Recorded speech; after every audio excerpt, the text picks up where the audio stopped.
Tonight, we are honored to have 4 expert panelists, and our first panelist is Judge Lynn Toler. She is a 20-year veteran of nationally syndicated television, the host of Divorce Court. She's also an accomplished author, has a new podcast coming out, and also is a co-host of WeTV's Marriage Boot Camp, which is on tomorrow night, and it promises to deliver some hot and steamy summer relationship drama. If you need something to do on Thursday nights, that's where it's at.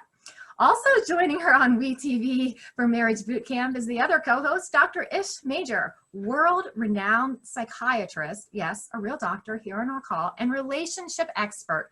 You've seen him on Sirius XM, on lots and lots of talk shows. He even tries to keep the Kardashians on track, which is a feat in amongst itself. And just to ground all that with some hefty doses of reality, we have New York-based expert psychologist, trauma and addiction specialist, author, change advocate, humanitarian, and guru and meditation expert, Alyssa Gruber. So welcome, Alyssa. And I'm Louisa Eyler. I'm an entrepreneur. I'm a college professor. I'm a licensed psychotherapist. Yes, I have a master's degree in social work. And I'm also a TEDx speaker and personal transformation expert. So between the 4 of us, we actually really care about you. So if there's something you want us to talk about, let us know, because we are really listening. And I can attest to the fact that each one of us here on this panel, we try to post every day. We interact with our fans and followers, and we try to bring you real information that, at least if nothing else, it's going to make you laugh and going to make you smile. And the other day, speaking of fear, I don't know if you saw Judge Lynn's Instagram feed, but she had a kangaroo on there, and that was the perfect demonstration of fear. If you saw that kangaroo hop into that pouch, that little sucker was afraid. And let me tell you. Pouch too. I want to go in the pouch as well. Oh, we all. Yeah, I think that's it. I think each one of us, we're a little bit frightened, right? And so we know if we have a little bit of trepidation, but those of you following along on Facebook and maybe watching this later at home, people really are afraid. And we wanted to just kick it off with, people are afraid. People are afraid of COVID. Some people are afraid of getting married. Some people are afraid of getting divorced. Some people are afraid of starting a family even before COVID. So I thought we'd just start off with Judge Lynn talking about, what do you think about people being afraid? And are you afraid of anything? I'm afraid of a whole lot of things, and I think that it's good that I've been afraid of a whole lot of things, because you learn how to walk in fear. You know what I mean? Doesn't sit you down. You can be afraid and still continue. And I was talking to somebody, I was at the grocery store today, and she was like, I think all the governments are going to get together. There's going to be one government, and they're going to oppress us all. And she had this great long story about how horrible she thought it was going to be. And things are jacked up. I mean, politically, economically, physically, we're working with this COVID, but this too shall pass, number 1. Number 2, if you are grounded in some historical knowledge, you will see how much other stuff has passed. So a little reading about what's happened before and how we've overcome it would be great. And I think, maybe we should come up with a list of good books that are positive about how people get through things, like Elie Wiesel's Night, about how they got through a concentration camp. You would be surprised how capable we can be in moments of crisis. So don't succumb to the I don't know. Pick up a book, talk to somebody. Don't read the headlines and the hype, and stick to what you can control, so you don't have these great grandiose fears happening and telling yourself stories of things. Because a whole lot of all the stuff I worried about over the years, 99% of it didn't happen. And I wasted all that time. So, you know what I mean? And some of the things that I worried about were mutually exclusive.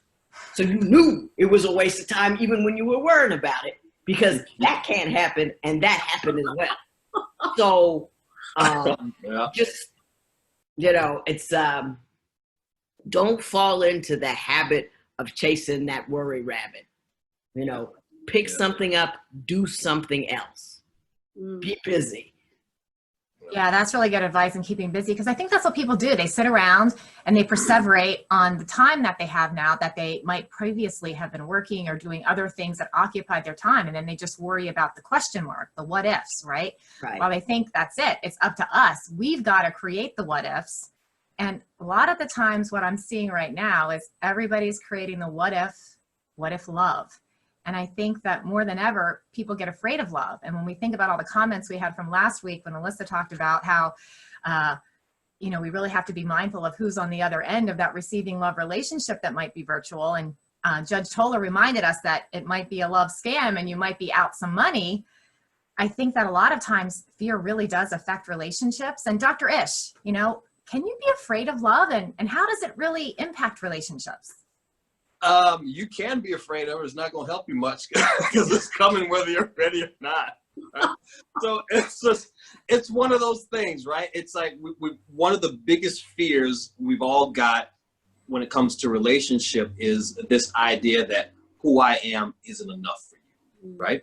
That's the worst day you're ever going to have in your relationship. It's the biggest fear that all of us have, whether we verbalize it or not, and it shapes how we show up, right? So we will run through 1,000 different things a day just to check and make sure that we are enough for you. Okay, are they happy? Okay, are they smiling? Are they laughing today? Do they want to spend time and be around me today? Do they want to call me today? Did they text me back fast enough today, right? These are all those self-checks that they're running just to make sure, okay, yes, in fact, these things are happening and I am enough for them, right? Because once that fear creeps in, it makes us attached to people in very insecure ways, right? It makes us attached in a very avoidant type way, a very fearful type way, or sometimes even a very dismissive type way because we're not 100% sure that we're going to get it or not. And if you're trying to attach to somebody who is secure, it's going to drive them insane. And it's ultimately going to drive them away, right? And so it really just kind of sets you on this path to self-sabotage in your relationship, because the sad news is that when most of us ask ourselves that question, is who we are enough? The world has taught us many, many things that help us answer that question, no. And so we just set down that path on fear. And the way your brain works is whatever is your love story, it's going to try to make it come true, right? So if your love story is all men are dogs, your brain is going to find you some guys who are going to help you bring that story come to full fruition. If your love story is everybody cheats, your brain is going to put those people on your spectrum on her horizon who are highly likely to cheat and make your love story come true. And so you've got to notice all these things, and you've got to notice how you are attracting those situations so you can understand how not to attract those situations. So yeah, but it all stems from that first big, great fear we have, which is, am I enough? Do they really like me?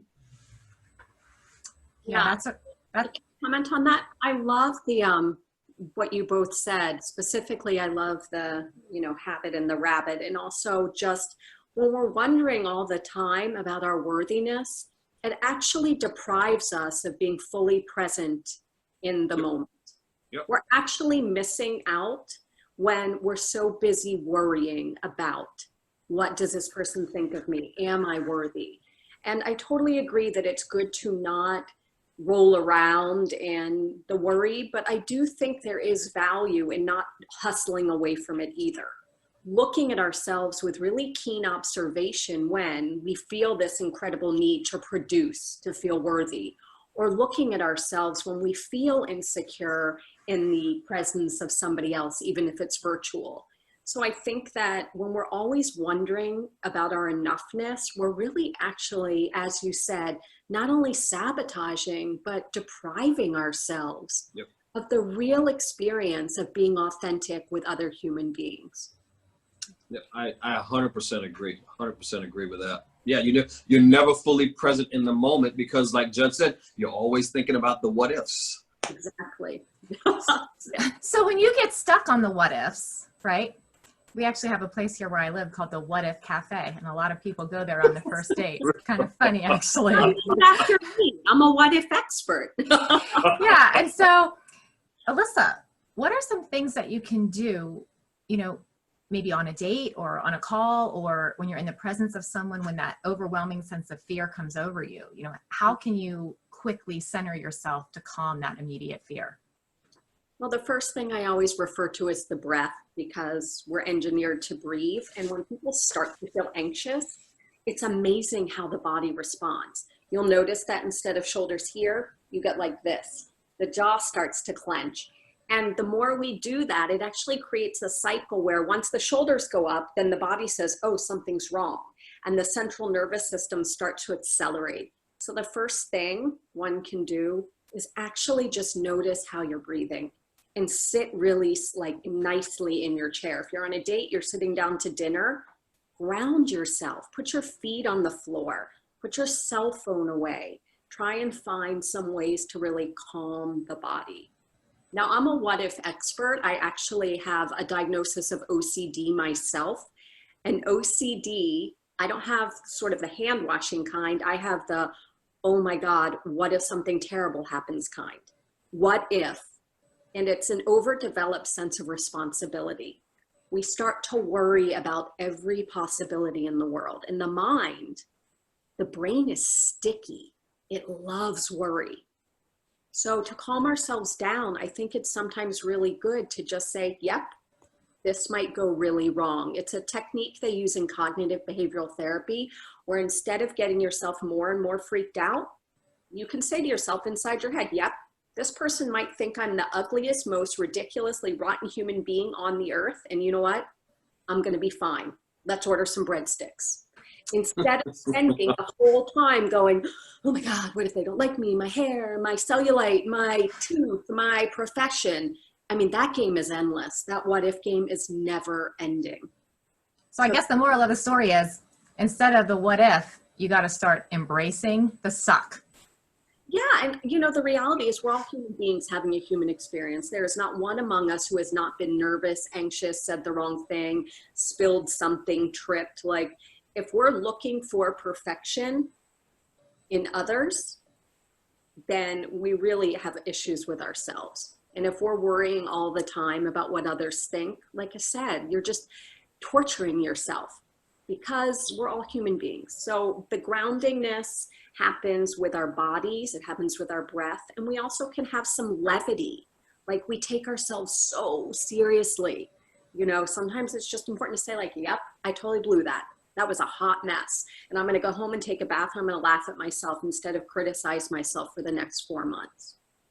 So one of the things that I really think is a beautiful word just to think about is presence. In the face of fear, how can I be present? In the face of insecurity, how can I stay present? In the face of anxiety, how can I stay present? Because anxiety and fear are not problematic until they, you know, start creating an issue with you living your life. Yeah, that's a really good point. And I think when you go back and you watch our episode from last week, we talked about, you know, how being in this present moment, there's a big difference between what Dr. Rish shared between what is panic and what is truly anxiety. Well, tonight we're going to dive even deeper into that. And we're going to have a little bit of a discussion on what is the origin of fear? Is fear anger in disguise? And when it manifests itself to extreme fear, when it gets to be a phobia, what do you do about that? And then maybe if you feel like it, Dr. Ish, we could talk about liquid courage. So whatever you feel like and all of that. Yeah, so that's a lot. But okay, so I think the thing that everybody needs to understand is that all fear is not unhealthy, right? There's some very healthy fears, right? And it's born out of a survival mechanism, right? It's a safety thing. It's a protection mechanism. There's a reason why if you're alone at night outside and a twig snaps, you're going to jump, right? Because that signals danger, right? There's a reason if you hear a dog bark, you're going to be very hyper acute to that. That signals danger, right?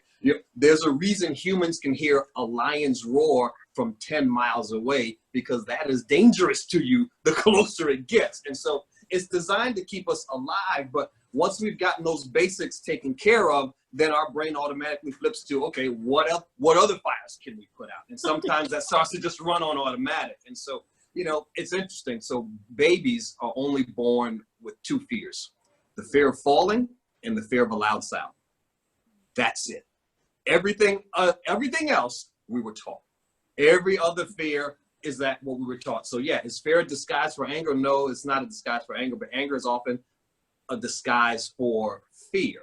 And so think about all those other things that we fear in life, right? Fear of snakes, fear of spiders, fear of heights, fear of flying. You know, somebody had to teach us how to be afraid of those things. So you just got to be aware of where that comes from. And as you're talking about the difference between what's a healthy fear and now an unhealthy fear, what's this one of those fears that, you know, like Judge Alyssa said, is not rooted in reality, right? We're anticipating, we're catastrophizing. Oh my God, this could happen. Oh my God, what if, right? And so what I try to teach people how to do is to go from, oh my God, to just learn how to say, isn't that interesting, right? And it helps you disconnect in the immediate reaction of the moment. It gives you 2 or 3 seconds where you can just notice what's happening and you don't have to actually react to it, right? It's not, oh my God, I have to give a speech next week. It's like, isn't that interesting? I've got to give a speech and I have no idea what I'm going to talk about. It's not, oh my God, there's a spider. It's like, isn't that interesting? There's a spider over there. And just that little 1 or 2 seconds allows you to breathe and just notice it and just respond to how your body's feeling in that moment, right? And so, because when you talk about fear and irrational fear, when you talk about phobias, what you're really talking about is, you know, if this happens, then I will get hurt. And if I get hurt, then I may die. So the root of all that fear is, I'm not going to be okay, right? This thing is going to happen. I'm not going to be okay. Oh my God, I'm going to die. And so once you have as many places as you can find in that fear chain to disconnect and realize that you are actually not dying, it's just an elevator. It's just a spider in the corner. The more you can figure that part out, then the better you can conquer it, right? And we've all got those things that we've learned through life, those little tricks, those tips, how we've learned to do that on our own. Some of those vehicles are very healthy when it comes to breathing and centering and, you know, adjusting your negative self-talk. And then some of those vehicles are very unhealthy, but they work in the moment. When we talk about alcohol, when we talk about drugs, when we talk about whatever that drug of choice is for you that helps you distract and detach from it. And so you just got to figure out how healthy or unhealthy that vehicle is for you. Yeah, really good points. One of the things that I know I heard Judge Lynn say on one of her Instagram videos this week was the concept of feel, think, and then do. Yep. And when I heard that, I was like, wow, that's pretty simple stuff, but it's absolutely like the core values of courage. You know, feel what you're feeling, think about it, and then act. You know, Judge Lynn, what do you think? Like, why is courage important? Give us some Courage wisdom. is very important because when we're fearful, we do come across as angry. And if you see the people mad about the masks and angry with the guy in the store and fussing around like that, it's because we're so fearful and we like to at least have some suggestion of control. So if I can control this clerk to let me in this building without a mask on, I feel more in control and less fearful. And my thing is you got to know where the mad is supposed to go. You got to know what's causing your fear and anxiety so you don't level somebody else because you want to act like you have control. So asserting your rights or doing whatever makes you feel like you have control in that moment. But that's not what you're seeking to control. You're seeking to control the virus. You're seeking to control a country that has become divided and we're not quite sure what we're going to do. And there's fighting and this and that going on and everybody's fearful about their way of life. Everybody's fearful about their economic situation. And so what we do is we find the easiest target, the nearest target or the easiest kill when we can't address the fear that we have. And so that's why the domestic violence goes up when we're in this circumstance, because he can't control his money. She can't control the COVID, but she can reach out and pop him and he can reach out and pop her. So it's a fake sense of control that often leads us to have that anger. And you gotta remember, especially when we're functioning in this environment, what am I afraid of? And am I addressing it with my conduct at this moment, or I'm simply addressing my fear inappropriately? Yeah. Brilliant. That's so important. I want to compliment you and just say that is tantamount to so many things. So much anger comes out sideways that's really fear. Yep. And there are victims who are suffering all the time because they are either cohabitating or across the paths of somebody who just cannot manage the feeling of being out of control. So I'm sure Louisa, who is expert at all things links, will include some links for anybody who might feel unsafe or find themselves in an environment where, you know, anger has made them feel unsafe. So I really thank you for bringing that up. It's really important. It is. And one thing monumental happened this week. There is a new hotline, and I'm pretty sure, I'll double check it, but now if you're feeling suicidal, now you can just press 988 from any phone and you can get directly connected to suicide intervention. It just passed this week nationally. Brilliant, brilliant. Please, people, if you ever feel in dire need like that, dial the phone, really, please. And to me, it's really amazing that it took COVID and some real serious looking at what's wrong with our emergency response system for it to come to that. I mean, we've had 411 and 511 highway patrol for years and 611 information. We've had all this stuff. So it only makes logical sense that now we have something like this. And I think it's really important. Absolutely. And I think, you know, there's lots of... That's correct, Louisa. It's 988 National Suicide Prevention Hotline. Just dial it from your phone just to prove this week. That's great. Brilliant. Yeah, and I think that even a lot of the questions that are already in the chat, there's quite a few in there about, you know, being afraid to be in relationships after many, many years, being afraid that future relationship partners might be the same as the prior narcissist relationships that they've attracted in the past. And I think one thing to consider is that too many times we rewrite our own script. And so we have to do what Alyssa said and be really present and recognize that this isn't the last relationship. One of the things that I always live by is that you have to understand that when you start talking to a new partner, especially during COVID, it's very easy to start thinking of all the things you have in common. Like, oh, like you're divorced, I'm divorced. You used to date a narcissist, I used to date a narcissist. And you find all these amazing, horrific, bad things that happened to you that you had in common, and you think it's love. You think you're destined for each other. I'm going to say this again if I have to say it every single show. That's not love. That's commiseration. Look it up. That is not a relationship. Yeah, it's actually trauma bonding. And that happens quite frequently if you encounter somebody with some narcissistic traits. It's not unusual where they will feel as though they're the one who understands you. And there's some joining over the pain. That's not to say that people don't romantically bond over empathy and really sharing experience, but when it feels like everything you have in common is just uncannily and eerily similar, notice the red flag that you might be painting pink again. You know, really tap into that space of, this is amazing and I love synchronicity and I love manifesting, but maybe this person is also nuts and I need to be safe. So, you know, really make sure that the horizontal channel, great, but the vertical channel stays really clear. So Alyssa, oh, go ahead, Judge. I was just going to say that I always tell people to debrief their dating history. And because, you know, maybe what you're attracted to isn't a good thing. If you like that strong alpha dude that a certain way, and you may be going after the thing that hurts you. You know what I mean? You know, 5'5" and a little chubby, ain't nothing wrong with it. You know, everybody ain't got to be 6'1" and fighting off women, you know? And I think that if you debrief your, it's like, I'm attracted to A. Is A a trait associated with B? And so you can be more in charge of, because your wants can just take you down a road and you don't know you're at the end of it until you've already fallen off the cliff. So you got to examine, what is it that I want? Who does it lead me to? And how do those relationships normally end? The reason why you want it, right, is because your brain understands exactly who you are, and it knows where you're strong and it knows where you're not so strong. So your brain is subconsciously always looking for the thing to make you whole, right? And so if you feel like, I am strong in this area, you're going to be more attracted to folks who may be stronger in some areas where you feel you're weak, whether you verbalize that weakness out loud or not.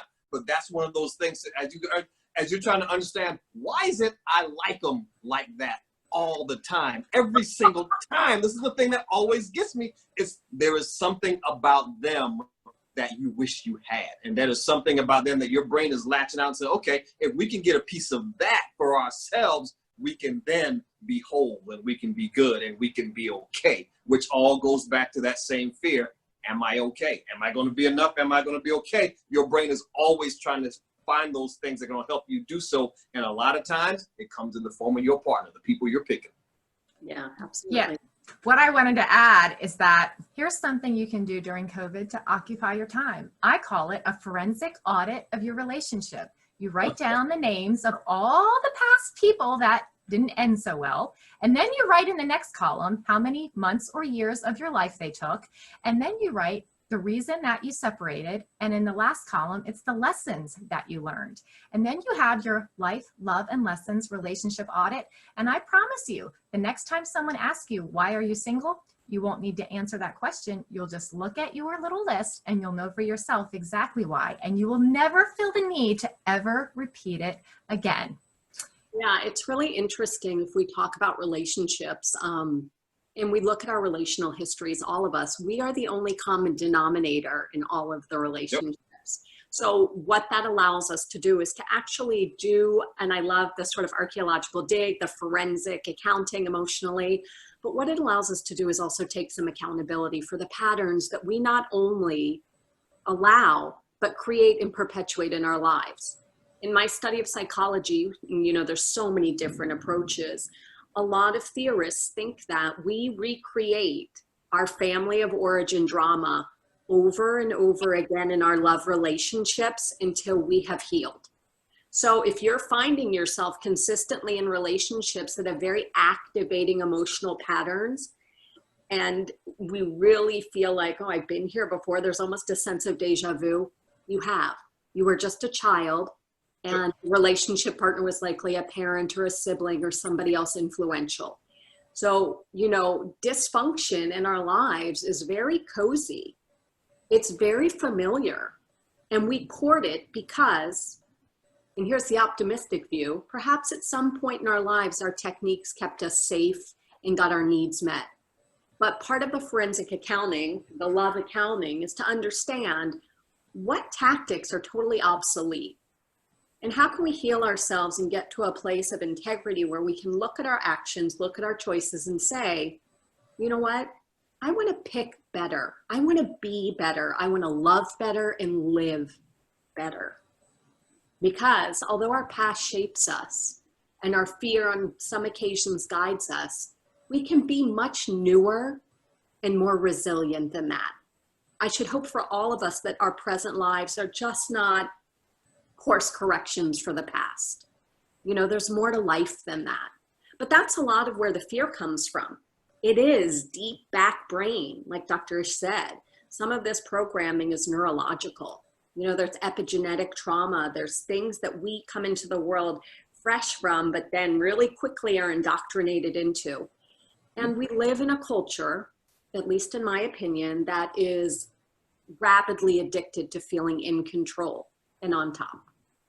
Yep. So, you know, we're all frittering around trying to figure out how to stay ahead of the curve. And the reality is it's not possible. So the more we're in touch with what we contribute, what we look like and what we do when fear guides us and really examine some of those patterns, that's where progress lies. You know, fear's going to be there for all of us. And to me, that's the least interesting part of the equation. The most interesting is what do we do when we're really afraid? How do we hurt ourselves? And how in turn do we hurt those around us?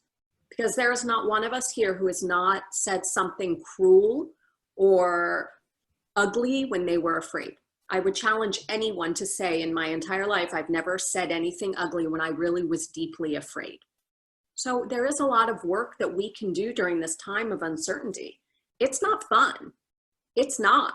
Some days it feels brutal, but you know what? It's an opportunity to be more alive than we've ever been. And that's the thing. Like, this is all about death and mortality salience.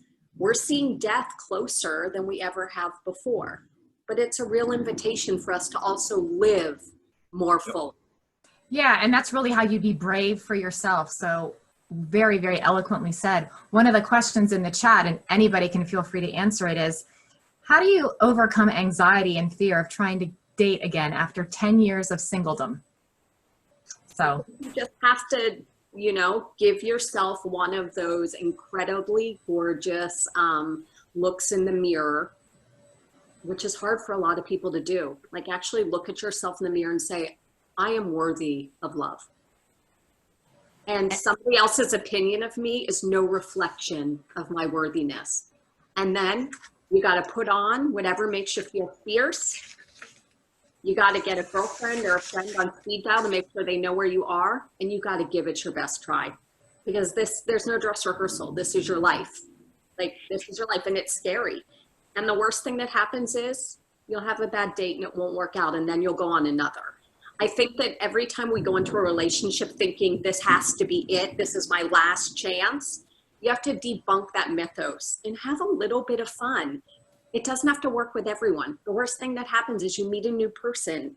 Like, really, like Dr. Ish said, it's sort of dialing down and tamping down all of the crazy catastrophizing. And I often tell women to, you know, we're always wondering where it's headed, you know. Right? And I get him to tell me he loves me on Wednesday. If I get him to love on Wednesday, Thursday I gotta see if he will stay forever. And once you get to Thursday and you say, you know, he says, then I'm gonna look for a house, you know. And my sons go out and say, I'm gonna have a good time. Right. This is not a beginning of a relationship. This is the beginning of a good night. That's and I'm gonna have a good night. Right. And I tell the ladies, don't talk about could he be the one. Just say, am I gonna have some fun? I'm gonna enjoy the night. Cause you know, you only need one. So that means most of the guys or most of the women you go through them. You know, it's only that one. So, you know, it's not, that one isn't that guy. It's just like, he's tonight's entertainment. Now, if he entertains you appropriately, you give him another night to see if he can do that again. But it is not the beginning of forever. It's the beginning of a good evening. yeah, I think Steve Harvey had it backwards. He said, act like a lady, think like a man. I think you have to act like a man and think like a lady. You hold out, you be reserved, but you get the job done. You got to assess your assets, right? You're heading out into the negotiating table, right? And so you got to understand what it is you have to offer. And I like to just stop and ask the question you need to ask. If you've been on the back burner for 10 years, just kind of waiting to get up off the bench and get back into the game, now you've got to ask yourself, would I date me? Right? Look in the mirror and ask yourself, would I date me? And if so, why? What are those things that I can identify right off the top? Well, I got pretty eyes. I got a great smile. I'm brilliant. I'm quick. I'm clever. I got a good job. I got a lot of money. Whatever those things are, there's no wrong answer. But you wanna have all those things in your back pocket when you get to where you're going, so that as you're cycling through the many, and as you know, as everybody's kind of checking each other out, you're reminding yourself. You're downloading your new software. Oh yeah, that's right. I am clever. That's right. I am funny. Because you always got to know what strengths you're bringing to the table. Because in that dating field, it's rough out there, right? And a lot of people in their dating tactics are designed to make you feel as small as possible. So you will settle for the smallest person in the room, and a lot of times that's going to be them. So you got to understand what kind of power and strength you're bringing to the table before you step back out there. Because there are wolves who are ready to howl as soon as you show up. I also want to say that question you just brought to the table of, you know, asking yourself, would you date me? On a personal level, back in 2017, when I was undergoing the beginnings of my transformation, I went on a date with a new guy on Mother's Day. And at the end of the date, I looked at myself and I thought, he's probably not going to call me again, because I didn't like myself. And I weighed nearly 300 pounds. And when I left the date that night, I said to myself, I am no longer going to be the girl who says, if only I was skinny, I would feel better at the end of this date. And that sort of was the spawn of me dating myself for a year and a half and losing 150 pounds because I was more concerned about me than if some guy liked me. And when you put yourself first and you become the priority, you will be amazed at what you can do. So we're here in COVID. You know, we've got at least another 6 months of this year until we sort it out. So use that time. You can be a whole nother person in 6 months. It takes 9 months to make a baby. I'm telling you what, in 9 months, you can be a whole new version of yourself that you won't even recognize. And you will be amazed how much you can love yourself. Because even now, if a guy breaks up with me now, I'm like, what? There's another man bus coming in 2 seconds. You think I need you? See ya. Right. And in that time, Louisa, you were probably to go back and do a self-inventory and identify exactly what those things were about you that you liked. And then some of those things, right? We all got stuff we don't like very much, right? But there are more things if we take time and think about it, remove from the situation, from the sting of the rejection, then we can identify that, yeah, this is pretty cool about me. Yeah, you know what? I do like that about me. And it's just, you've got to take some time and sit with yourself and ask yourself the hard questions. But a lot of us, we prefer to be distracted so we don't have to do that. Again, when we start getting stuck in that loop of what do they think about me, we deny ourselves the opportunity to really information gather about the other person. If we're always charging ahead, and planning the future with somebody we barely know, wondering how they're evaluating us, we're really doing ourselves a disservice. And that's where people get into trouble. When you're so preoccupied with what other people are thinking about you, like it can get messy. So but come on, Alyssa, I really, really like them. They're really, really pretty. This could be the one. I want it so bad. Right, that desperation. I've had clients and friends and been guilty of it myself, where women particularly go on an archaeological dig around interpreting text messages. Yep. Grown women with multiple degrees, careers, amazing women will sit there and deconstruct a text message that says hi from a man for hours. And they'll enlist tribes of their friends. They will go online. They'll go back and do historical reading.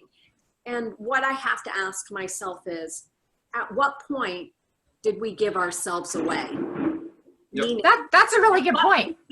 Did we say, I feel so bad about myself that I'm going to give so much power to somebody else? That is a perfect segue into one of the questions in the chat, Alyssa. There's a question, and I think it might be for Judge Lynn.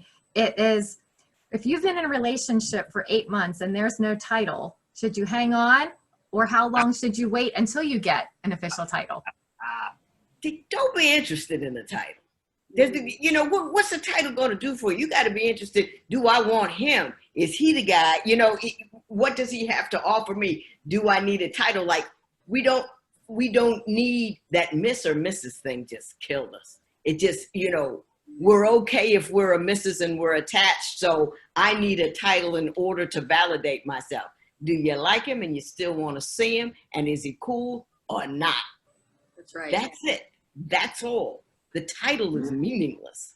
But there are people who are married to horrible, horrible people. They got the misses. Yeah. But they got no joy and no happiness, as if the misses was the goal. The misses isn't the goal. Happiness is the goal. That's right. Yeah. Judge, it's like we see on the show, Judge. And I can remember you having this talk with a group of them a couple of seasons. The title is for everybody out there, right? The title is what I get to post on the gram and what I get to tweet about, right? The title is the status. The title is the clout. And then it diminishes what's really important, which is just the you and me of what we're doing. And can I say this? This is probably terrible, but I'm going to say it anyway. The less interested I was in a dude, because I used to be very self-involved, they would chase me hither and yon. I wasn't worried about, did they, oh, I don't want Chinese. We won't go out tonight. I remember I told my husband, Eric, he got tickets to Shaka Khan, and I love me some Shaka Khan. And I didn't feel like it that night. I said, take some other woman, because I don't want to go. I love that. And I did. I just stayed home. Because and he took his buddy George, which told me a lot about who he was. Yeah. It was like he can deal with a weird chick. He ain't gonna run out with some other one. He likes me. As odd as I can be, he like. Right. And I let everybody see my eye, because if you can't jack with my eye, I can't jack with you. And though I was self-involved in the beginning, I think it was helpful because it allowed me to be the prize. We think if we don't show up on every occasion and check every box, this is the thing that amazes me. There are a lot of people out there that think that if they don't say yes all the time, they're going to be forgotten. Like, oh yeah, but that's the economy of dating. Listen up. Dating is just like business. If you want to increase the demand, you got to decrease the supply. And then they'll line up around Walmart to stand there for 3.5 hours just to get a PlayStation. See how long they'll wait to call you just till you answer. I'm telling you, supply and demand, decrease the supply, your stock just went up. And for the record, the one title you never want is mistress. Just remember that. That's some truth. You know, I think it's really important to always just be yourself, because no matter how tactical you are, how strategic or how curated or manicured, eventually, in order to really experience love, somebody has to see you. They have to see all of your peccadillos, your weirdness, your bad days, the days you're on the floor crying, the days you're braggadocious. Like, we're human beings, again, having a human experience. So you don't want to end up in a situation where you partner with somebody who you actually don't know, who doesn't know you. Dating is when he ignores your weird. Marriage is when he rides your weird with you. Yes. And you gotta be with somebody who's willing to ride your weird with you. So if they don't know what it is, they can't sign on to ride it. That's right. You have to be yourself. You know, one of the things we wanted to do every week in this show is we wanted to have a challenge at the end of each episode that could you have a mindfulness minute, that in the light of everything that's going on in the world, could you just take a minute? Now, Judge Lynn, I do want to give you props. When I watched the tape back from last week, guess what? What? You actually made it a minute. Yeah. Alyssa went for 2 minutes. So, oh, because I was dead halfway through. I was so over it. So you actually did it. But tonight, to prove it, and Alyssa's going to set a timer tonight, we're going to do a 1-minute meditation, and then we'll figure out a nice way to wrap it up, even though we know we could go forever. So, y'all kill it, but I'll do it. All right. So we got 1 minute on the clock. Center yourself and take a deep breath. Alyssa, the mindfulness minute is yours. I'd like you to think with your eyes closed about the word presence, about breathing into exactly where you are and who you are. Noticing your body calm down as you are just exactly where you are. The mind is busy, so let it be busy, but you can be still. You have the capacity to sit with yourself no matter what is happening inside. Feelings are temporary. The core of you is infinite. You can sit with yourself and be here now. No running, no hustling for your worth. Just being with yourself in a place of absolute self-compassion. Yeah, it's a beautiful thing that, you know, you're all just trying. Judge Lynn, any last minute parting words for our viewers and listeners? Feel, think, then do, in that order with that emphasis. Right. All right. Dr. Ish? Fear, right? How would you, when I hear fear, I hear limits. And so to me, the limits of your life are only the fears you haven't addressed yet. How would you address it if you knew you couldn't fail? Good. Oh, good. That's good. Yeah. Absolutely. So when you play this back tonight, there are a lot of life, love, and lessons, tips that you can find for yourself, for your family members, for your grandma, for your neighbor. And above all things, it's really being brave for yourself, being confident for yourself, and understanding that the road is yours to tow. Love many, trust few. Always paddle your own canoe. And that's life, love, and lessons. We'll see you next week. I like it. All right. I'm feeling fair to middling. I only smiled a couple times today.